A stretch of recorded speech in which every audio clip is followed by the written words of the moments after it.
बिस्मिल्लाहिर्रहमानिर्रहीम। अस्सलाम वालेकुम डियर स्टूडेंट्स।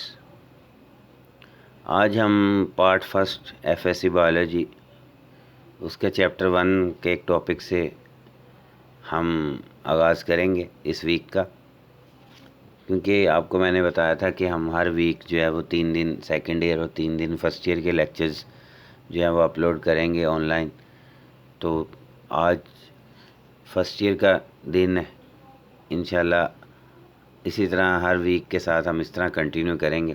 तो लास्ट वीक हमने फर्स्ट ईयर का जो biology first chapter introduction of biology में हमने levels of biological organization and किया था लास्ट वीक। तो उसमें हमने मुख्तलिफ लेवल्स पढ़े कि हम जानदारों को किन किन लेवल्स पे पढ़ सकते हैं, स्टडी कर सकते हैं। Atom, molecule, organelle, cell, tissue, organ, system, organism, population, species वगैरह सब कुछ पढ़ा। आज हम ये पढ़ेंगे कि ये जो मुख्तलिफ़ किस्म के जानदार हैं, लिविंग वर्ल्ड है हमारी, जानदारों की जो दुनिया है वो कैसे कैसे डिस्ट्रीब्यूट है। Living world in space means के इस ज़मीन पे वो कैसे कैसे बटे हुए हैं। ज़ाहिर है हर जानदार हर इलाके में नहीं होता, तो क्यों ऐसा है कि क्यों हर जानदार हर इलाके में नहीं होता। लिविंग वर्ल्ड इन स्पेस को डिस्कस करना है। फिर हमने लिविंग वर्ल्ड इन टाइम को डिस्कस करना है कि जो मुख्तलिफ जानदार इस दुनिया में हैं तो ये वक्त के साथ साथ कैसे रूनुमा हुए, कैसे आए इस ज़मीन पे, एवोल्यूशन जिसे हम कहते हैं। पहले जानदार कौन से थे, फिर वक्त गुज़रता गया और आज हमारे पास लाखों किस्म के जानदार हैं। कुछ थे वो एक्सटिंक्ट हो गए, ख़त्म हो गए, तो ऐसा क्यों हुआ। तो living world in space and living world in time को हम डिस्कस करेंगे। मैं आपका टीचर, आपका host Ibrahim Haider Ali, assistant professor biology, government degree college Mian Channu.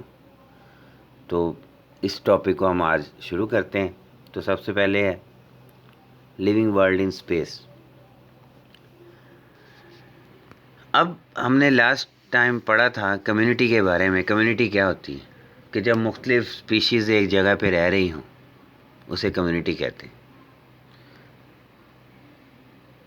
पर इस दुनिया में बहुत सी जगहों में कम्युनिटीज़ बसती हैं। कम्युनिटीज़ जो होती हैं इस ज़मीन पर वो क्लाइमेट की बुनियाद पर डिस्ट्रीब्यूट होती हैं। क्लाइमेट को हम उर्दू में कहते हैं आबो हवा। किसी भी इलाके की क्लाइमेट जो है वो उस इलाके की सबसे बड़ा फैक्टर है जो ये तय करता है कि यहाँ कौन कौन से जानदार होंगे या रह सकेंगे। जैसे एक बर्फ़ानी इलाका है, उसकी अपनी एक क्लाइमेट होगी, वहाँ सारा साल बर्फ़बारी होगी, वहाँ सारा साल कोल्ड टेम्परेचर होगा, वहाँ हो सकता है खुश्की भी हो। और एक इलाका है जहाँ सारा साल बर्फ़बारी नहीं होती बल्कि गर्मी पड़ती है, उसका बिल्कुल ही उलट है, जहाँ सारा साल बारिशें भी नहीं होती, जहाँ सारा साल पानी की कमी रहती है।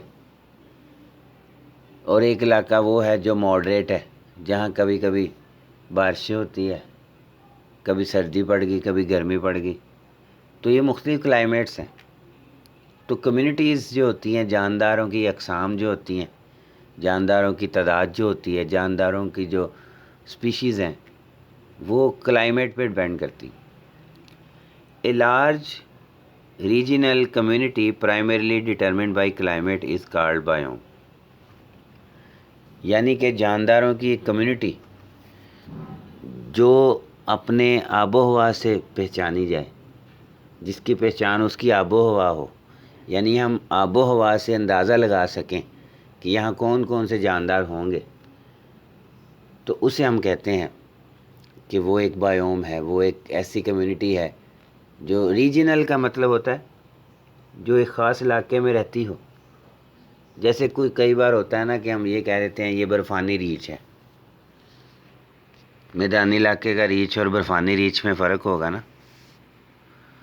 उसकी खाल, उसकी चमड़ी मोटी होती है, वो ठंड को बर्दाश्त करता है जो बर्फ़ानी इलाके का होगा। इस तरह हमारे इलाकों के जो मैदानी इलाकों के खरगोश हैं और बर्फ़ानी इलाकों के खरगोश हैं उसमें फ़र्क होता है। क्यों होता है? उसकी रीज़न ये है कि फ़र्क किस चीज़ का, क्लाइमेट का फ़र्क है। जानदार जो जिस माहौल में रह रहा होता है वो उस क्लाइमेट के मुताबिक उसका जिस्म अडेप्टेड होता है। उसके जिस्म में ऐसे मैकेनिज़म्स होते हैं कि वो सिर्फ उसी माहौल में रह सकता है। आप उसको किसी दूसरे क्लाइमेट में ट्रांसफ़र भी कर देंगे ना तो वो उस जानदार को नुकसान होगा। Each biome have a specific group of organisms related to climate. हर बायोम में जो जानदार होते हैं, हर कम्युनिटी में जो जानदार होते हैं वो ख़ास होते हैं और वो उस क्लाइमेट से रिलेटेड होते हैं। वो उसी क्लाइमेट को बर्दाश्त करने की सलाहियत रखते हैं। और one type of organism determine the other type of. और कम्युनिटीज़ में इतना ज़्यादा आपस में जानदारों में इतना ज़्यादा रिलेशन है कि हमें एक किस्म के जानदार से दूसरे किस्म के जानदार का अंदाज़ा हो जाता है कि अगर यहाँ पे ये जानदार है ना तो फिर यहाँ पे ये भी होगा। जैसे मिसाल के तौर पे एक ग्रासलैंड है, अगर वहाँ पे ग्रासलैंड है, वहाँ ग्रासेस ज़्यादा हैं तो हम उससे मालूम कर पाएंगे कि वहाँ ग्रास हॉपर भी होंगे। जब वहाँ ग्रास हॉपर होंगे तो हम अंदाज़ा लगा सकेंगे वहाँ चूहे वगैरह होंगे, और अगर वहाँ चूहे हैं तो हम अंदाज़ा लगा सकेंगे हम चूहों को खाने वाले जानदार जो कैट्स वगैरह हैं या उनसे भी डॉग्स वगैरह वो भी वहाँ होंगे। तो basically one type of organism से हमें अदर टाइप ऑफ ऑर्गेनिज़म का भी अंदाज़ा हो जाता है। मेन फैक्टर क्या है, वो है climate. Climate is the main factor which affect living organism lifestyle. Climate एक ऐसा फैक्टर है जो जानदारों का लाइफस्टाइल बदलता है। एक क्लाइमेट में जो जानदार रह रहे होते हैं वो किसी दूसरी क्लाइमेट में नहीं रह सकते। उसकी रीज़न ये है कि क्लाइमेट जो है वो मुख्तलिफ़ इलाकों की मुख्तलिफ होती है। आपको पहले बताएं, an organism can live in an environment. एक जानदार सिर्फ उसी इन्वायरमेंट में रह सकता है where all the factors are in its tolerable range, जहाँ तमाम फैक्टर्स उसकी बर्दाश्त के अंदर आते हों, वो उन तमाम फैक्टर्स को बर्दाश्त कर सकता हो, फिर ही वो जानदार वहाँ रह सकता है। अगर एक जानदार हाई टेम्परेचर को बर्दाश्त कर सकता होगा, अगर एक जानदार पानी की किल्लत को बर्दाश्त कर सकता होगा, अगर एक जानदार जो है सारा दिन गर्मी को बर्दाश्त कर सकता होगा तो फिर वो सिर्फ डेजर्ट में आपको मिलेगा। अगर एक जानदार सारा साल सर्दी को बर्दाश्त कर सकता होगा, बर्फ़ को बर्दाश्त कर सकता होगा, वो आपको सिर्फ बर्फ़ानी इलाकों में मिलेगा, पहाड़ी इलाकों में मिलेगा।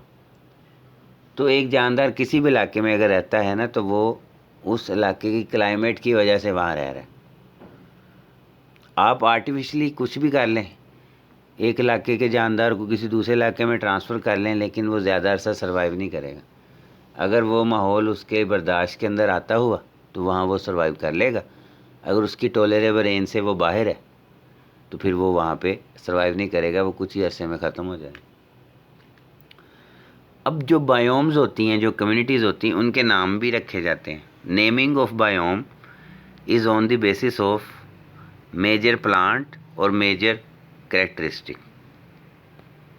जैसे डेजर्ट है, उसकी मेजर कैरेक्टरिस्टिक उसका डेजर्ट, रेगिस्तान है रेत का, तो इसलिए उसको डेजर्ट कहते हैं। ग्रासलैंड का मेजर कैरेक्टरिस्टिक उसकी ग्रास है, इसलिए उसका नाम ग्रासलैंड है। इस तरह मेरीन इकोसिस्टम, समंदरी पानी का। अब आपके सामने एक नक्शा दिखा रहा हूँ जिससे आपको अंदाज़ा होगा कि इस पूरी दुनिया में मुख्तलिफ़ किस्म के बायोम्स हैं और वो कैसे बटे हुए हैं। ये नीचे उन्होंने कलर्स की सूरत में बता दिया। वाइट कलर का मतलब है आइसलैंड वगैरह। अब ये देखें, ये वाला एरिया जो है, ये सेंटर में जो लाइन है ना, ये है इक्वेटर, ख़त इस्तवा जिसे कहते हैं। जैसे जैसे हम ख़त इस्तवा से दूर जाएंगे, चाहे वो साउथ की तरफ जाएं या चाहे वो शुमाल की तरफ जाएं, नॉर्थ की तरफ, तो सर्दी बढ़ेगी। यानी ये ऐसे जूँ जूँ हम जा रहे हैं नॉर्थ पोल की तरफ सर्दी बढ़ रही है, जूँ जूँ हम जा रहे हैं साउथ पोल की तरफ सर्दी बढ़ रही है। इक्वेटर से शुरू करना है। यहाँ आप अगर पोल से शुरू करेंगे, चाहे वो साउथ पोल से, पोल से शुरू करके इक्वेटर की तरफ आएंगे, गर्मी बढ़ेगी। यहाँ आप नॉर्थ पोल से शुरू करके इक्वेटर की तरफ आएंगे, गर्मी बढ़ेगी। अब जाहिर है, देखें यहाँ पे जैसे जैसे हम ये देखें, ये सारा हिस्सा वाइट किया हुआ है, तो साउथ पोल भी, उसमें भी बर्फ़ानी इलाके हैं, और नॉर्थ पोल में भी आपको मिलेंगे जहाँ सारा साल ही बर्फ़ रहती है। ये वो इलाके हैं कोल्ड रीजन्स, और ये वो इलाके हैं जो ख़त इस्तवा के पास हैं जहाँ सारा साल ही गर्मी पड़ती, गर्मी गर्मी। और ये जो सेंटर में हैं, जो वाइट और इस लाइन के ये वाले जो इलाके हैं, ये मॉडरेट हैं, जहाँ गर्मी भी है, सर्दी भी है, सब कुछ है। अब देखें, सबसे ज़्यादा इकोसिस्टम भी, फिर बायोम्स भी आपको इन इलाकों में मिल रही हैं। इन इलाकों में तो 1-2 बायोम्स हैं, सेंटर वालों में और पोल्स वालों में, लेकिन जो मीडियम इलाके हैं इन इलाकों में ज़्यादा बायोम्स हैं। देखें, किसी बायोम का नाम है, ग्रीन कलर में उन्होंने दिखाई है मिक्स्ड फॉरेस्ट, कोई रेन फॉरेस्ट है, कोई सवाना है, कोई डेजर्ट है, ठीक है। ये देखें, ये वाला जो कलर उन्होंने दिखाया डेजर्ट का, तो ये इन इलाकों में डेजर्ट है, ये डेजर्ट। फिर ये वाले जो कलर में सवाना है, ये मतलब बेसिकली ग्रासलैंड वगैरह होते हैं। जैसे जैसे बारिशें, जंगलात सिर्फ उन इलाकों में ज़्यादा होते हैं जहाँ बारिशें ज़्यादा होती। तो यहाँ पे देखें लिखा हुआ mixed forest, tropical rain forest, यहाँ पे alpine tundra and mountain forest, ये नीचे लिखा हुआ है। तो बेसिकली ये ज़मीन के मुख्तलिफ हिस्से हैं, तो मुख्तलिफ वहाँ पे कम्युनिटीज़ रह रही हैं। कोई कम्युनिटी आपको बर्फ़ानी इलाकों में मिलेगी, कोई कम्युनिटी आपको आप कह लें कि मॉडरेट टेम्परेचर वाले इलाकों में मिलेंगी। अब देखें ना, ये जो लाइट ग्रीन वाला हिस्सा है ट्रॉपिकल रेन फॉरेस्ट, ये आपको इक्वेटर के पास पास ही मिलेंगे। ये सारा इक्वेटर के पास पास, जैसे जैसे हम इक्वेटर से दूर गए, ये देखें लाइट ग्रीन कोई भी नहीं है, ना इस तरफ ना इस तरफ। सेम आपको ये जो टाइगा इकोसिस्टम लिखा हुआ है डार्क ग्रीन, या ये जो येलो वाला है स्टेपी, या तो ये आपको मॉडरेट इन्वायरमेंट्स में मिलेंगे, क्योंकि ये मॉडरेट इन्वायरमेंट बर्दाश्त करने वाले बायोम्स हैं। तो बायोम्स के मुख्तलिफ नाम हैं और मुख्तलिफ उनकी लोकेशंस हैं ज़मीन के हिसाब से। ये तो हो गया living world in space. Next है लिविंग वर्ल्ड इन टाइम, कि जो मुख्तलिफ किस्म के जानदार हैं ये कैसे वजूद में आए। तो since the origin of life on this planet, जब से ज़िंदगी का आगाज़ हुआ इस प्लैनेट पे, वेरियस ऑर्गेनिज्म वर इवॉल्व्ड, बहुत से जानदार इवॉल्व हुए, एंड डोमिनेटेड, और फैले this planet during various periods, मुख्तलिफ अदवार में। जियोलॉजिकल टाइम चार्ट का मतलब है कि हम ना जब एज कैलकुलेट कर लेते हैं, हम ना ज़मीन के मुख्तलिफ अदवार को हमने एक चार्ट बनाया हुआ है, हमने एक आप कह लें कि स्केल बनाया हुआ है, कि हम बता सकते हैं कि ये जानदार इतने साल पुराने हैं, ये जानदार इतने साल पुराने हैं। अब ऐसा कैसे पता चलता है कि कोई जानदार कितना पुराना है? This has been found by the evidence obtained from discovery and study of fossils. ये कैसे पता चलता है कि ये चीज़ें हम जब फॉसिल्स को स्टडी करते हैं या उनको डिस्कवर करते हैं, उससे हमें पता चलता है। और जब हम मुख्तलिफ फॉसिल्स हम स्टडी करते हैं तो हम उन फॉसिल्स को एक तरतीब में भी लगा सकते हैं कि ये फॉसिल ज़्यादा पुराना है, ये फॉसिल कम पुराना है, ये पहले का होगा, ये न्यू है। तो हमें पता चल जाता है कि ये पुराना है तो यानी ये एंसेस्टर है, और ये फॉसिल नया है यानी ये इसके बाद आया, ये इसका डिसेंडेंट है। एज़ जियोलॉजिकल टाइम पासिस, जैसे जैसे टाइम गुजरता जाता है, तो ज़ाहिर है एक जगह पे फ़र्ज़ करें जानदार रह रहे हैं, वक्त गुजरता गया, उन जानदारों में इजाफ़ा हुआ, कुछ जानदार उनमें से ख़त्म हो गए, तो वो ज़मीन के नीचे दब गए, मिट्टी के नीचे दब गए, सेडिमेंटेशन हो गई। सेडिमेंटेशन का मतलब है ऊपर तहें बन गई। फिर वह वक्त गुजरता गया, नए जानदार बनते गए, और जो पुराने थे वो ख़त्म होते गए। तो ऐसे लेयर्स अपॉन लेयर्स बनती चली जाती हैं, रॉक्स की सेडिमेंटेशन होती चली जाती है। तो फिर जब हम फॉसिल ढूंढते हैं, साइंसदान जो पेलियंटोलॉजिस्ट होते हैं ना, जो फॉसिल की स्टडी करते हैं, तो जो ओल्डर ऑर्गेनिज्म होते हैं वो फिर गहराई में ही होंगे ना। जितना फॉसिल कोई होगा वो गहराई से मिलेगा, उतना ही इसका मतलब वो पुराना है।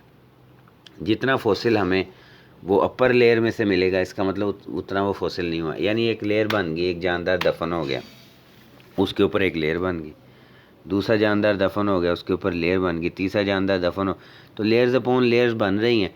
तो इसका मतलब जो सबसे गहराई वाली लेयर है वो सबसे पहले बनी है, तो उसमें जो फॉसिल होगा वो भी सबसे पहला है, सबसे पुराना।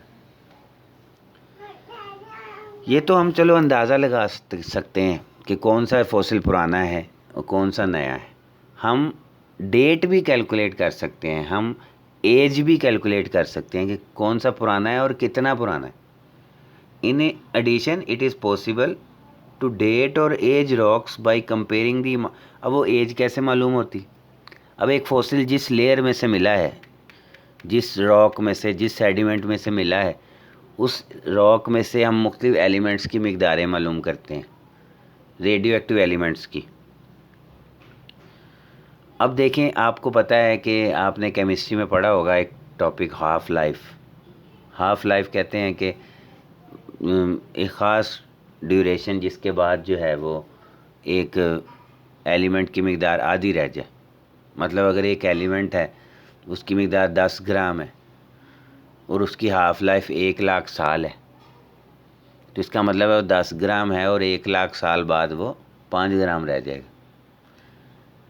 फिर अगले 1 लाख साल बाद वो 2.5 ग्राम रह जाएगा। अगले 1 लाख साल बाद वो बेसिकली 1.25 ग्राम रह जाएगा। तो जैसे ये इसी तरह जब मुख्तलिफ लेयर्स में से हम एलिमेंट्स की मिकदारें मालूम करते हैं तो हाफ़ लाइफ की बुनियाद पे हमें पता चल जाता है जो लेयर जितनी पुरानी होगी उसमें उसकी मिकदार उतनी कम होगी, जो लेयर नहीं होगी उसमें एलिमेंट की मिकदार ज़्यादा होगी। तो the older sediments layers have less of the specific radioactive isotopes than the younger layers. तो लेयर्स का जब हम कंपैरिजन करते हैं तो उससे हमें पता चलता है फॉसिल की पुरानी एज कितनी है। और अगर दो फॉसिल हमें एक ही लेयर में से मिल गए हैं तो इससे हमें अंदाज़ा हो जाता है कि वो दोनों फॉसिल एक ही लेयर में हैं, तो यानी ये दोनों जो जानदार हैं ये फिर उस दौर में इकट्ठे रहते होंगे उतने साल पहले, और वो इकट्ठे ही ख़त्म हो गए तो इकट्ठे ही सेडिमेंट्स में दफन हो गए। फॉसिल सेव हो जाते हैं ना जब लेयर्स बनती। ये सारी चीज़ें हम तब कर सकते हैं जब वो लेयर्स नेचुरल हों। ये ना हो कि पहले वहाँ खुदाई की गई हो और कोई फॉसिल हमें मिल गया और एक टीम दोबारा गई, उसने दोबारा खुदाई की, तो हो सकता है पहले वालों ने खुदाई की हो, नीचे वाली लेयर की को मट्टी ऊपर आ गई, अब वो निचला कोई फॉसिल ऊपर आ गया, पहले वालों को तो नहीं मिला, दूसरे वालों को मिल गया, वो समझे ये तो नया है, वो होता पुराना है। तो ये सारी चीज़ें कैलकुलेशन बड़े आप कह लें कि बड़ी केयरफुली की जाती हैं, और ये भी देखा जाता है वो लेयर्स डिस्टर्ब ना की गई हों। अगर वो लेयर डिस्टर्ब्ड हैं फिर ये अंदाज़ा लगाना मुश्किल हो जाता है कि कौन सी लेयर कितनी पुरानी है और कौन सा फॉसिल कितना पुराना है। अब ये देखें, बेसिकली ये एक छोटा सा चार्ट बनाया आपकी जो बुक में, तो उन्होंने सालों के नाम भी लिखे हैं और साल भी बताएं कोई कौन सा पीरियड कितना पुराना है। तो चलो आपको वैल्यूज़ नहीं याद हुई तो कम से कम ये जो इधर मेंशन है मुख्तलिफ अदवार, ये कैम्ब्रियन पीरियड, ये ऑर्डोविसियन, साइलूरियन, डिवोनियन, मिसिपियन, पेनिसिल्वेनियन है, परमियन है, ट्राइएसिक है, जुरासिक है, क्रेटेशियस है, क्वार्टरनरी है, टर्शरी है, ये मुख्तलिफ पीरियड्स हैं। तो इसमें उन्होंने बताया कि एनिमल्स का भी इवॉल्व हुए प्लांट्स। देखें, सबसे पहले एनिमल्स जो हैं कैम्ब्रियन पीरियड में थे, ऑर्डोविशियन में थे, फिर प्लांट्स जाके आए ये डिवोनियन पीरियड में। डिवोनियन पीरियड से पहले क्लामोसिस थी। ये जहाँ जहाँ से आगाज़ हो रहा है आपको पता चल रहा है, जैसे जैसे टाइम गुजरता गया फ्लावरिंग प्लांट सबसे एंड पे आए, उससे पहले ये पाइनस वगैरह थे, फिर फर्न्स थी, फिर इस तरह एनिमल्स की बात करें, फिशेस, एम्फीबियंस वगैरह, ये फिशेस के बाद एम्फीबियंस आए, एम्फीबियंस के बाद रेप्टाइल, रेप्टाइल के बाद मैमल्स, बर्ड्स और ह्यूमंस। यानी इन चीज़ों से हमें अंदाज़ा होता है कि जैसे जैसे वक्त गुजरता गया तो सबसे पुराने जानदार कौन से हैं, सबसे न्यू जानदार कौन से हैं। तो ये चीज़ें हम कब कैलकुलेट करते हैं, जब हमें हमारे पास डाटा अच्छा हो।